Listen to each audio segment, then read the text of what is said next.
What's good, guys? It's your boy Kev, and today I'm going to be showing you guys the 2024 Acura ZDX Type S, which is about $75,000, and we're going to talk about whether or not it's worth it.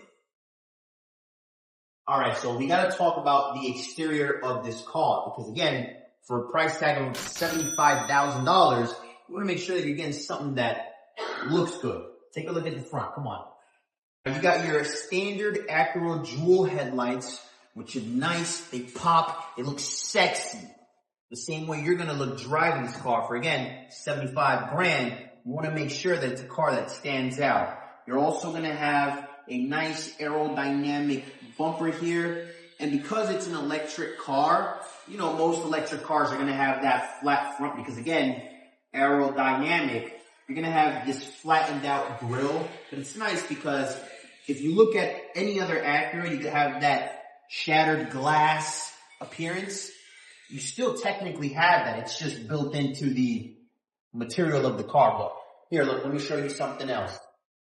Now, if you're someone who likes them big, this car's got nothing but big rims. 22 inches, all right? There's no shrimps here. You got 22-inch alloy wheels, sport tires, Michelin's, and then you got your beautiful yellow Type S Acura calipers. This thing is going to scream out gorgeous. But look, there's more, right? Type S badging right here, your charging port. Now, again, this is going to use the same type of charger that you can use at Tesla, EVgo, and a whole bunch of other chargers, ChargePoint. So it's pretty flexible. And then you also have the dual prong right here as well. So in terms of charging, that's what's going to make or break an electric car. I'm going to get into the charging in a little bit. But I would have to put this one up there on my rate of electric cars because their competition is out there. Blacked out mirrors. You're going to also have keyless entry. So as long as you have the keys on you, you walk up to the car, it's going to automatically unlock. Take a look at this interior. Wow. Now, the interior is what I'm really going to talk about because, again, it's a beautiful car exterior-wise. Interior-wise, for this sticker, I feel like they could have done a lot more to it. Here, hop in the driver's. Now, interior-wise, I'm 50-50 on it, okay? Now, where you do have a beautiful interior, it is a little plain. And, okay, it's an electric car. Simplicity is what they look for. But if we talk about this one, I don't know what it is about it, but you got a beautiful leather wrapped steering wheel. You're going to have ambient lighting throughout the whole car, which if you watch my old Tesla videos, you know I was very big on that. They added that to the Teslas, but you do get that here with the ZDXs. Now, you can also change the color of the ambient lighting, so it does give you a nice luxury feel. You're going to have it on your footwells as well. You're going to have integrated memory system for up to 2 drivers, where it could remember driver 1, driver 2. So if your wife's a little short or if you're the short king, it'll automatically remember how you guys like the seat. Now, in terms of the screen, you got a beautiful color touchscreen display. I'm going to keep it in demo drive here. Again, it's very simple. You know, it does whatever it is that you need it to do. You're also going to have a nice 360 view camera, very crisp. I am going to touch on one thing that I didn't like at first, but as I keep moving this car around the showroom, I do like it. But I'm going to stay tuned for that one. But again, beautiful 360 view camera. If you go into the ambient lighting, you can control the different colors here. I love this. I love this.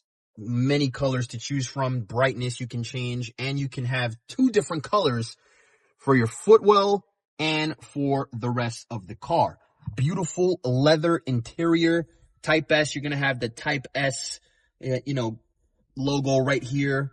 You're going to have your stitching that is for Type S, contrast stitching, perforated leather, heated and cooling seats. So if it's the summertime, you want those cheeks nice and cool so you don't have swamp ass, you're going to have the ability to air that ass out.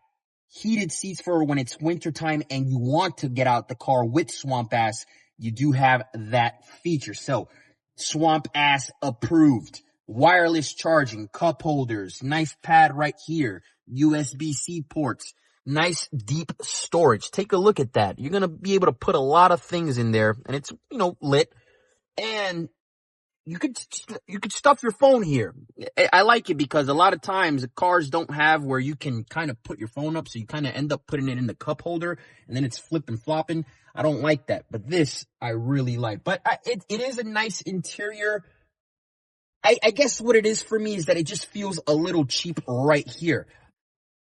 That's some hard plastic, all right? So I'm pretty sure that as you're driving, this plastic, you're going to hear a lot of rattling. And because you're on that side, you're not going to see it. But even this right here, it's almost as if it's a little loose. So, it's a little bit of the craftsmanship. You're also going to have more storage underneath here. But overall, it's a very nice car. Got a panoramic sunroof. You don't get that in a lot of electric cars. You're going to get a whole glass top. But this one actually gives you that whole panel sunroof. You can slide it. You can tilt it. Again, a lot of electric cars, you're not going to get that. One of the things before I show you guys the rear, I was telling you that there's something I was iffy on. The main dash display here is a little bit boring. Now, you can, of course, change it into different modes. This one's going to tell you how fast you're going, whether you're charging or not as you're driving, with your regen braking. You can always change this display. Because you're paying $75,000 for this car, I would probably drive it into something that looks a little bit nicer, which would probably be on your Google Maps option where, you have, it just looks a little bit nicer. You know what I mean? It looks, almost like a Mercedes, things like that, where they have a little bit of a map and things like that. I would probably keep it on here. But again, maybe that's just me being bougie. But the one thing that I really hate about this car is your window wipers. I'll show you why, right? So traditionally, you have your turn signals right here. This is going to be your drive shifter, right? Which I'm going to get into after, right? Your turn signals, you have them right here. Okay, cool. How do you turn on your freaking windshield wipers? As you're driving, let's say it's pouring rain, you got to flick right back here to activate this, right? And if you want to slow it down, same thing, which as you're driving, unless you're used to it, it's going to take some time. Or if you hit it too hard, you just put on your turn signal. I feel like for this type of price tag, they could have came up with a simpler solution. And it's the same thing for the rear wiper. I do like the fact, however, that you do get the camera backup camera. You know what I'm saying? The rear view camera. You do have that. It is a little bit more zoomed in than it needs to be, but you can always turn that on and off. But here's what I was talking about, right? So with the shifter, to put it into, let me put I don't want to drive us through the showroom. To put the car in drive, you have to pull towards you, right? Now, if you have things that are around you, your seat is going to start vibrating.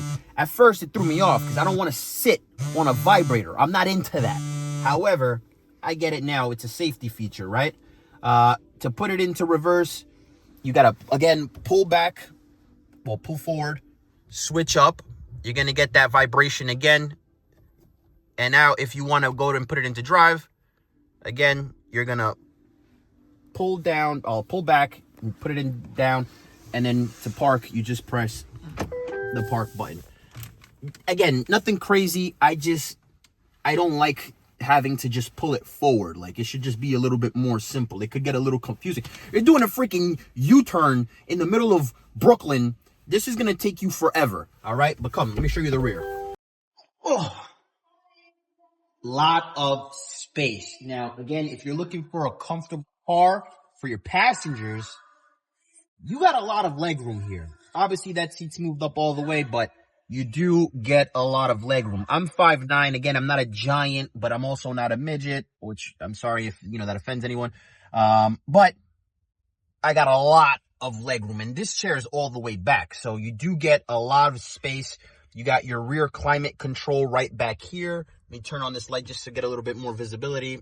It's a little dark back here. You got a premium sound system all throughout this car, you got speakers. You have a Bang & Olufsen. I don't even know if I said that correct, but that just sounds loud, all right? But again, a lot of space right here. Cup holders right here for whenever you're chilling. It's not like your Integra Type S, you know, which has the nut holders. These are actual cup holders. But again, you know, listen, I would love to be driven around in this car. I actually feel nice back here compared to the driver's side. This is a nice car to be chauffeured in. Or if you're doing Uber, Lyft, things like that, you're looking for a car where you're going to be comfortable in, this is it. A lot of space. Let's talk about the trunk. Now, getting into the trunk of this car, I just want to show you the massive amount of space that you do get. Again, you're going to have your Type S badging, all-wheel drive, of course. But look at the amount of trunk space that you get. You get a great amount of space. Now, you do have your power folding seats right here, which with just the press of a button or the hold of a button, you'll get that 60-40 split. Overall, a lot of room. You can't go wrong with a ZDX. If you're talking about where this car is really going to shine, it's going to be with its charging.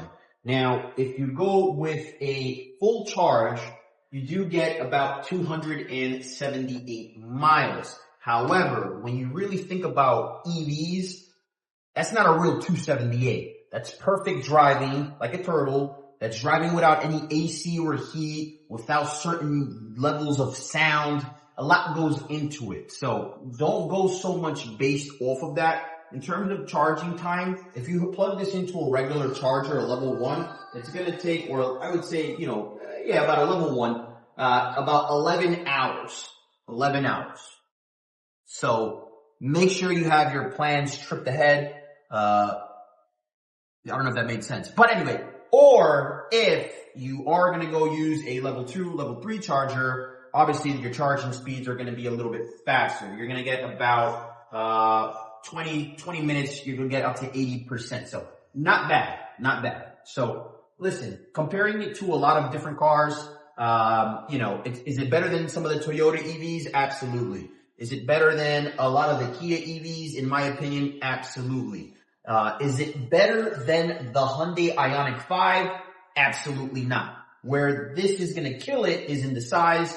But once Hyundai comes out with a bigger vehicle than the Ioniq 5 and Ioniq 6, I guarantee you they're going to kill it with the EV game. But that's it, guys. Much love, peace, and happiness. If you plan on picking one of these up, make sure that you get yourself a Type S, or you can get the A-Spec. They only come in 2 different trims. So much love again, peace and happiness. Peace.